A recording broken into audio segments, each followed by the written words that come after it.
এটা গুরুত্বপূর্ণ নয় যে তুমি আজ জীবনে কতটা খারাপ পরিস্থিতিতে দাঁড়িয়ে আছো।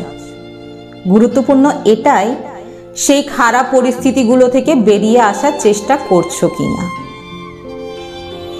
বাড়ির অশান্তি হোক কিংবা বন্ধুত্বে বিশ্বাসঘাতকতা হোক, সবার ভুল বোঝা হোক, প্রিয় মানুষের ছেড়ে যাওয়া হোক, একলা বেঁচে থাকা হোক, দুঃখে ডুবে থাকা হোক, চোখ ভেসে যাওয়া হোক, কষ্ট থেকে বেরিয়ে আসার লড়াইটুকু জারি রাখতেই হবে। নিজের আঘাতে সবার আগে নিজেকেই মলম লাগাতে হবে।